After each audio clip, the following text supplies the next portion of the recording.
Je m'appelle Valentine Ancio, j'habite Bruxelles, je suis maman de 2 petites filles et je suis psychoéducatrice que je définirais comme le 4x4 de la psychologie.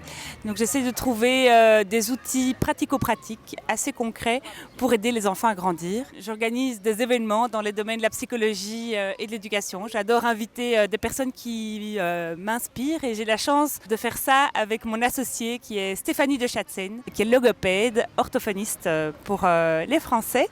Et voilà. Et donc nous avons beaucoup de plaisir à inviter nos idoles pour les présenter et les partager avec notre public.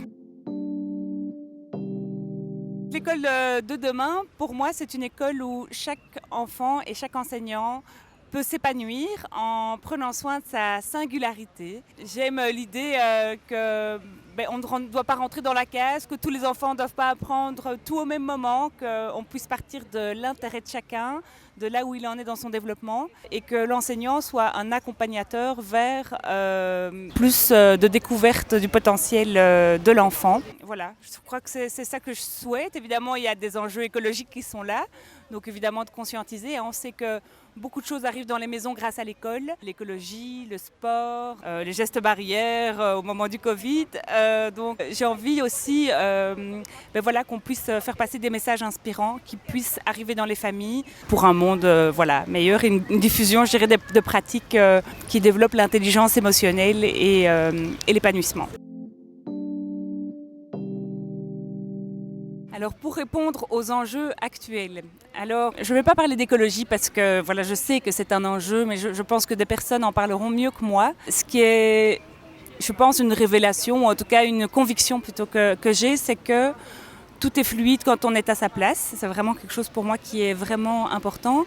Et que quand on est passionné par ce qu'on fait, quand on est heureux d'apprendre, quand on est heureux de découvrir, quand on est heureux de pouvoir transmettre, tout se met tout seul quelque part. Il y a quelque chose d'assez magique qui peut se passer.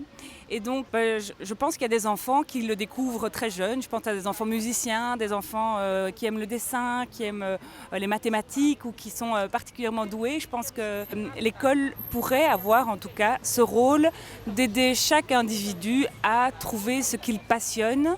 Aujourd'hui, pour moi, c'est encore trop réducteur, quoi. C'est encore les mathématiques, la littérature et éventuellement les sciences qui ont le pouvoir, quelque part, qui ont en tout cas la grosse part du gâteau dans l'éducation. Or, on sait aujourd'hui qu'il y a vraiment beaucoup plus de choses, beaucoup plus de champs d'intérêt que cela pour les individus. Et donc, pour moi, l'enjeu, c'est de faire découvrir toute la palette de passions potentielles que les enfants, les ados pourraient avoir. Et je pense qu'on pourrait faire gagner beaucoup de temps aux adultes. J'ai pour ma part beaucoup d'amis de mon âge qui se réorientent aujourd'hui parce que ils ont fait sciences éco, ou ils ont fait mathématiques, ou ils ont fait le droit parce qu'en fait c'était ça qu'il fallait faire, mais c'est pas leur passion. Et donc pour moi, je dirais que clairement l'enjeu de demain, c'est de pouvoir permettre à chacun d'être à sa place et de développer ses passions. Alors la société à laquelle elle contribuerait, cette école, donc ce serait une société de passionnés. Je pense que ça, ce serait quand même déjà génial parce que chacun pourrait faire ce qu'il aime et pas ce qu'il doit. Donc je trouve que ça, ce serait déjà formidable. Alors je pense que ce serait aussi une société non genrée peut-être, en tout cas où les filles et les garçons auraient les mêmes droits, feraient la même chose. Il n'y en a pas un qui s'occuperait plus des enfants que l'autre ou un qui ferait plus le ménage que l'autre. En fait, j'aimerais en tout cas imaginer une école où en fait où tout cela est enseigné. Je dirais comment tenir une maison, comment jardiner, éventuellement s'occuper d'un enfant. Ça va dire que ça vient, je dirais peut-être plus tard, mais plutôt je dirais c'était enseigné à un moment donné juste aux filles dans l'éducation. Ça n'existe plus en fait, je dirais cette éducation domestique, mais je pense qu'elle pourrait avoir une place pour les filles et les garçons, bien entendu. Pas 15 heures par semaine, mais en tout cas juste, je pense que ça pourrait être un enseignement intéressant à transmettre. À quoi elle répondrait encore ces enjeux? Peut-être qu'il y aurait plus de développement personnel, les âmes seraient plus éveillées, que peut-être plus jeunes, parce qu'en fait il y a quand même quelque chose de très pur et de très intuitif positif chez l'enfant. Et je dirais que parfois, à trop rationaliser, à trop enseigner, à trop bourrer les crânes, cette pureté d'âme, quelque part, parfois, on passe à côté, quoi. On l'exploite peut-être pas de manière juste, alors qu'il y a quand même beaucoup d'enseignements que les enfants peuvent donner. Et donc, je dirais que oui, de la méditation, du développement personnel, le développement de l'intuition, tout ça, je pense que ce sont des choses qui pourraient être développées à l'école ou peut-être ailleurs, en fait. C'est aussi un peu... on pourrait se dire qu'on casse tout le modèle et qu'on recommence. On pourrait se dire qu'on fait de l'école à mi-temps et puis on engage des professionnels ou on collabore avec des académies. Donc voilà, je dirais qu'elle pourrait répondre, on pourrait vraiment réinventer cette école de demain pour répondre justement à l'épanouissement, donc avec plus de passion, parce qu'un enseignant ne peut pas être musicien, artiste, scientifique, mathématicien, littéraire. Enfin, je dirais, à un moment donné, voilà, on est ce qu'on est. Et donc de partager, je dirais, cet enseignement à plusieurs. Et voilà, et tout le monde n'est pas non plus dans un développement spirituel très abouti. Et donc là aussi, je pense qu'il y a des personnes spécifiques qui pourraient intervenir dans les écoles pour développer peut-être ce côté qu'on a perdu, qu'on aime aussi retrouver, je pense, lorsqu'on se perd dans la vie. Voilà, alors comment est-ce qu'elle peut commencer dès aujourd'hui ? Évidemment, on ne va pas tout casser, tout recommencer aujourd'hui parce que voilà, ça pourrait être un peu décourageant. Mais il y a déjà plein d'initiatives qui existent, que ce soit en France, en Belgique, en Suisse, au Québec, en Finlande. Je pense qu'il y a vraiment déjà beaucoup d'initiatives très inspirantes qui existent. Ça peut être simplement, je dirais que chaque professeur, en tout cas, agisse peut-être aussi selon ses passions, ses intérêts, et que là où il se limite, pourquoi pas inviter des professionnels, échanger avec des collègues qui sont meilleurs peut-être que lui, et je dirais un travail en équipe avec les professionnels au sein de l'école. Je pense que c'est déjà formidable. Peut-être travailler avec la communauté. Est-ce que il n'y a pas des associations autour de l'école avec qui on peut collaborer? Est-ce qu'il n'y a pas voilà, je suis certaine qu'il y a plein de choses pour éveiller les passions, voilà, dans quel que soit l'endroit.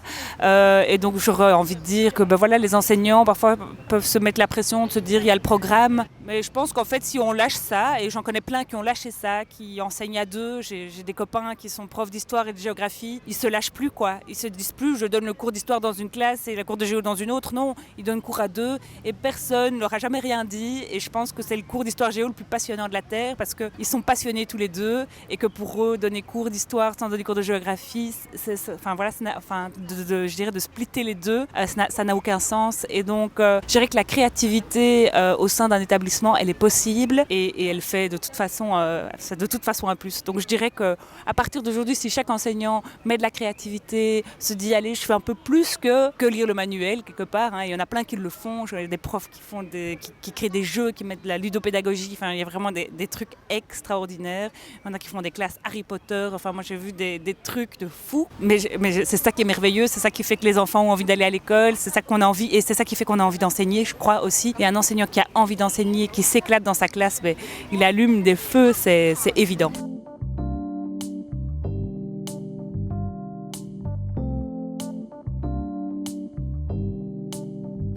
Alors, l'école de la sagesse et de la vie, qu'est-ce que ça fait résonner pour moi ? Alors, de la sagesse, je dirais peut-être de prendre soin de ses émotions, de prendre soin peut-être de son stress, d'avoir peut-être plus de pleine conscience et de pouvoir prendre du coup soin de la vie, que ce soit de la nature, que ce soit de ses amis, des personnes de manière générale, en fait, de prendre soin de ses relations. Pour moi, je pense qu'il y a quelque chose de vraiment important à cultiver dans les relations humaines, parce que c'est vraiment très riche, et de pouvoir s'affirmer, de pouvoir trouver des compromis, enfin voilà, ce sont des choses qui sont naturelles pour certains enfants et certains adultes et pas du tout pour d'autres. Et donc quelque part, d'apprendre à prendre soin de l'autre, je crois que voilà, ça développerait quand même pas mal de sagesse, de développer l'empathie. Tout le monde non plus n'a pas cette capacité innée de pouvoir comprendre l'autre et sortir de son point de vue. Je crois que voilà, là il y a quelque chose aussi peut-être à enseigner, prendre soin de ses émotions, de cette petite boussole qui nous dit, qui en général nous donne clairement la direction des besoins que nous avons et le chemin que du coup on doit prendre pour de nouveau aboutir à ce fameux potentiel dont je parlais tout à l'heure. Donc oui, je dirais qu'en fait apprendre à l'enfant son mode d'emploi, pas que intellectuel, mais aussi émotivo-émotionnel. Je pense que ce serait un super grand pas et ce serait vraiment génial d'avoir des individus plus conscients de ça à la sortie de l'école.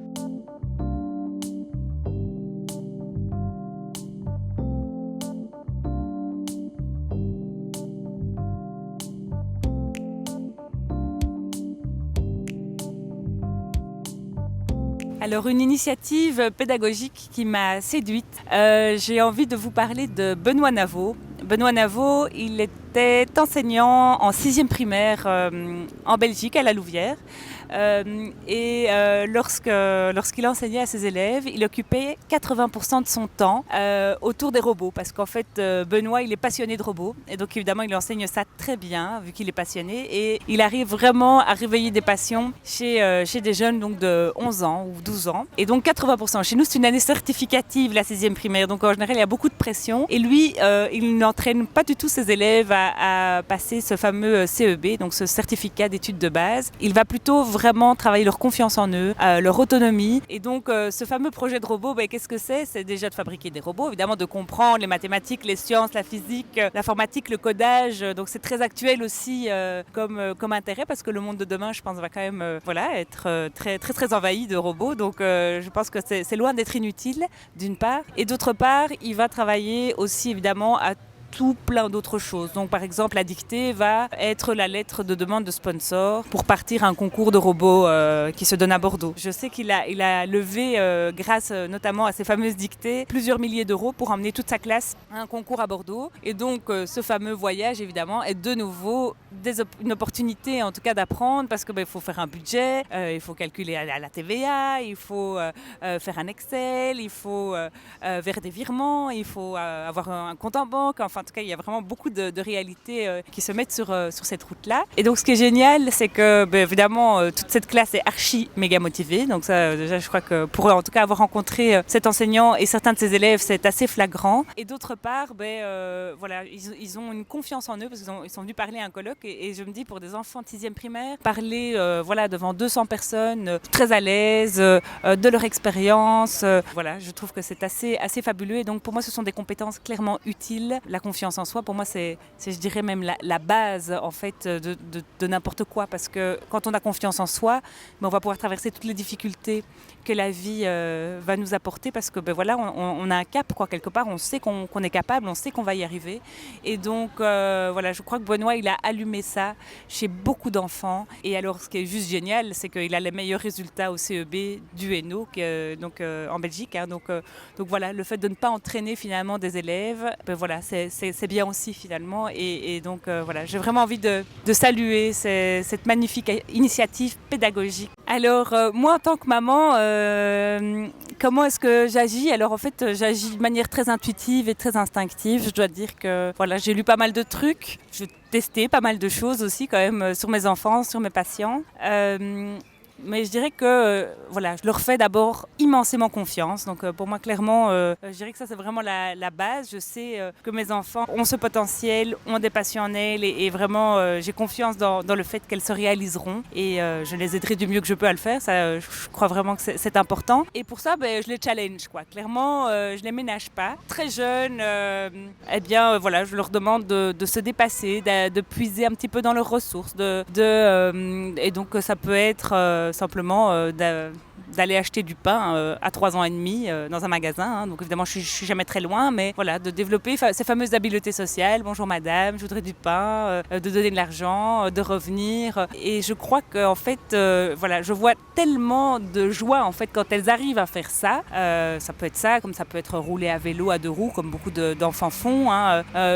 Quand elles arrivent à traverser quelque part leur peur, eh bien, je sens tellement de fierté en elles que je me dis que c'est juste en fait. Et je crois que c'est important de sortir de sa zone de confort de manière générale en tant qu'être humain, que quand on sort de cette zone de confort, voilà, beaucoup de choses magiques arrivent et je crois qu'il n'y a pas d'âge pour faire ça. Et voilà, je crois que c'est important de ne pas mettre trop ses enfants sous cloche et de leur permettre voilà, d'expérimenter un max de trucs dans un cadre évidemment sécurisant et juste. Hein, je ne vais jamais les mettre en danger, mais voilà, vraiment d'aller chercher en elles des ressources qu'elles pensaient peut-être pas avoir. Et voilà, et c'est ça que je trouve fascinant dans la vie et que j'ai envie de leur transmettre.